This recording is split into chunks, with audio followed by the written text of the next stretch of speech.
Son. My name is Ramakrishna. I am a physiotherapy student. My question is, what is the need of Allah to create Adam and Eve and this total universe? What he will get from this? And my second question is, everything is created by someone.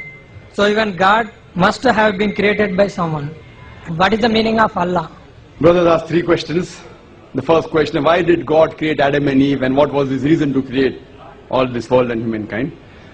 Allah subhanahu wa ta'ala created Adam and Eve, may peace be upon them both, so that the humankind could come. They were the great-great-grandparents.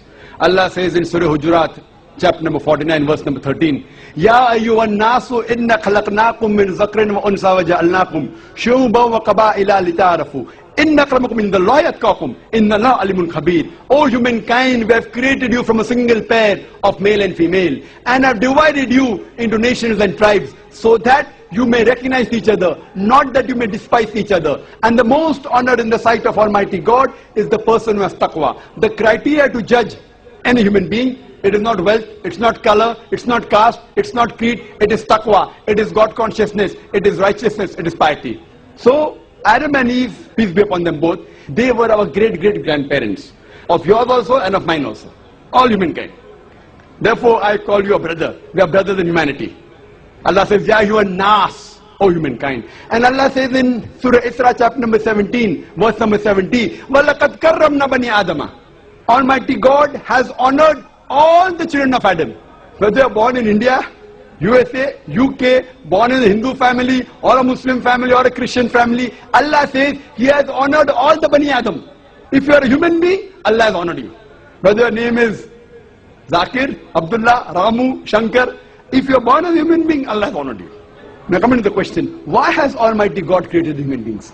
Allah has created human beings because Allah says this is one of His best creation. All the other creations of Allah subhanahu wa ta'ala, they obey Him. We have the angels.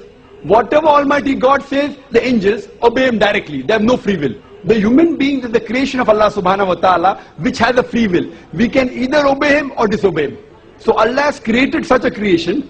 We are one of His best creation, in the best of forms.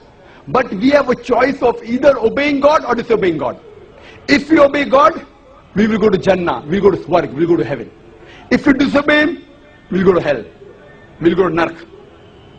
So this is a test for the hereafter. Allah says in Surah Mulk, chapter number 67, verse number 2, Allazi khalaqal mauta wal hayata. It is Allah who has created death and life to test which of you is good in deeds. So this life is a test for the hereafter. So Allah has created the human beings, and Allah says in Surah Dariyat, chapter number 51, verse number 56, وَمَا خَلَقْتُ الْجِنَّ وَالْإِنسَ إِلَّا لِيَعْبُدُونَ. That we have created the jinn and the men not but to worship Him. So we are supposed to worship, obey the commandment of Allah subhanahu wa ta'ala. So this is the different creation of Allah subhanahu wa ta'ala, which has the free will of even going against Allah subhanahu wa ta'ala or obeying Him.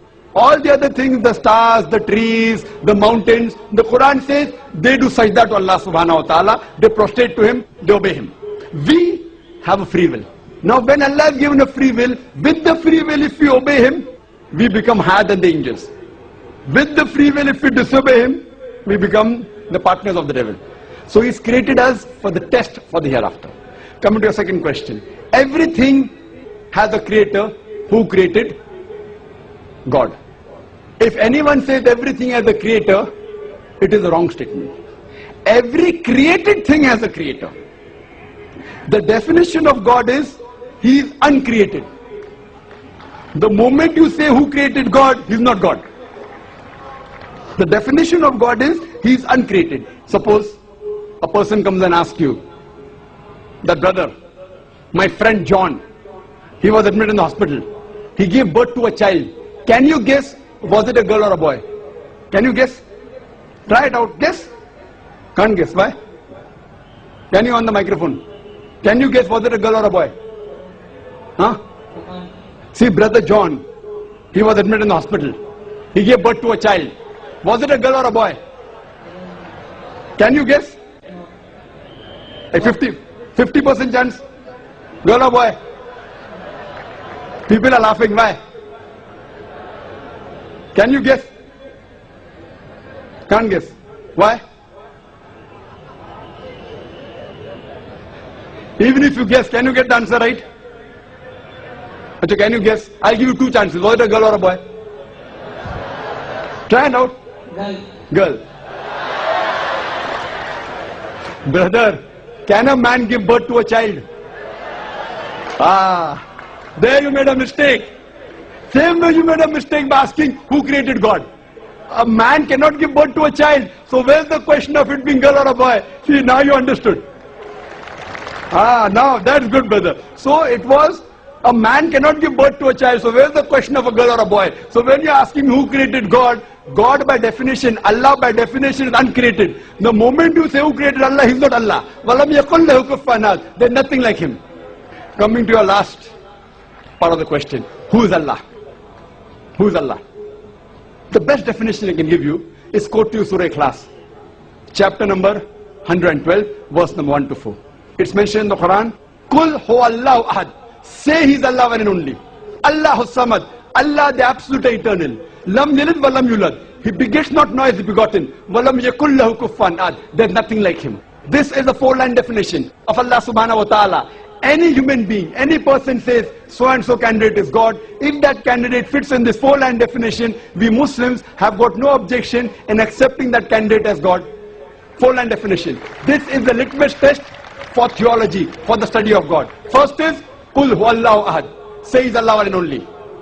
Allahu samad. Allah the absolute eternal. Lam yalid wa lam yulad. He begets not nor is he begotten. Walam yakul lahu kufuwan ahad. There's nothing like Him. If you go to the Hindu scriptures, the same is mentioned in the Hindu scriptures.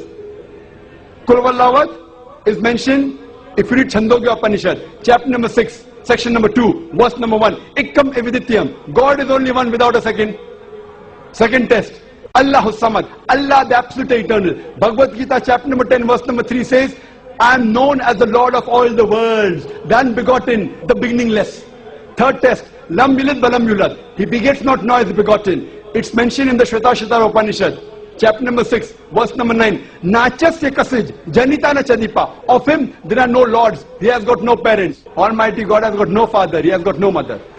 And Walam yakul lahu kufuwan ahad. There is nothing like Him is mentioned in Shvetashvatara Upanishad, chapter number 4, verse number 19. And Yajurved, chapter number 32, verse number 3, where it says, Natasya pratima asti. Of that God, there is no pratima, there is no idol, there is no image, there is no photograph, there is no sculpture. Who says that? Yajurved, chapter number 32, verse number 3. Same as, Walam yakul lahu kufuwan ahad. So any person saying so and so candidate is God, if that candidate fits in this four-line definition, we Muslims have got no objection in accepting that candidate as God. For example, some people say Bhagwan Rajneesh is Almighty God. One during question answer time a Hindu told me, we don't believe Bhagwan Rajneesh to be God. I never said that the Hindus believe Bhagwan Rajneesh is God. I said some people believe Bhagwan Rajneesh to be God. Let us put this Rajneesh to test. First test is Kul huwallahu ahad. Say He's Allah one and only. Was Rajneesh one and only? Was he the only man who claimed divinity? There are hundreds of them. And in this country, we have thousands of men who have claimed divinity. He's not the only one. But Rajneesh Bhakti said, no, he's unique. Let's go to the next test. Allahu samad. Allah the absolute eternal. Was Rajneesh absolute eternal? We know from his biography, from his autobiography, he was suffering from asthma, from diabetes, from chronic backache. Imagine Almighty God suffering from asthma, diabetes, chronic backache. Third test, Lam yalid wa lam yulad. He begets not nor is begotten. Bhagwan Rajneesh was born in Madhya Pradesh. He had a father and mother. In 1981, he goes to America, USA. And he takes thousands of Americans for a ride. In the state of Oregon, he starts his center and calls it as Rajneeshpuram, his village. Later on, the American government arrests him and put him behind bar. Rajneesh says, the American government slow poisoned me. Imagine Almighty God being slow poisoned. In 1985, the American government kicked him out of the country. He comes back to India, in the same city, Pune, and he goes back to his center, which is now called as Osho Commune. And if you go to the Samadhi of Rajneesh, it is mentioned there on the Samadhi, Bhagwan Rajneesh, Osho, never born, never died, but visited the earth from the 11th of December 1931 to the 19th of January 1990. Never born, never died, but visited the earth from the 11th of December 1931 to the 19th of January 1990. They forgot to mention in Samadhi, he was not given visas to 21 countries of the world. Almighty God coming in this world to visit the world and requires visas to go to different countries. And the Archbishop of Greece said, if you don't remove Rajneesh out of this country, we'll burn his house and the house of his disciples. And the last test, Walam yakul lahu kufuwan ahad, is so stringent that no one besides the true Almighty God can pass. The moment you can compare God to anything, he is not God. Walam yakul lahu kufuwan ahad. We know Rajneesh, like the human beings, had a beard, one nose, two eyes, 2 ears, 2 hands. The moment you can compare God to anything in this world, he is not God. Walam yakul lahu kufuwan ahad. If someone says Almighty God is 1,000 times stronger than Arnold Schwarzenegger. Now I've heard the name of Arnold Schwarzenegger. Have you heard Arnold Schwarzenegger? The person who got the title Mr. World, Mr. Universe.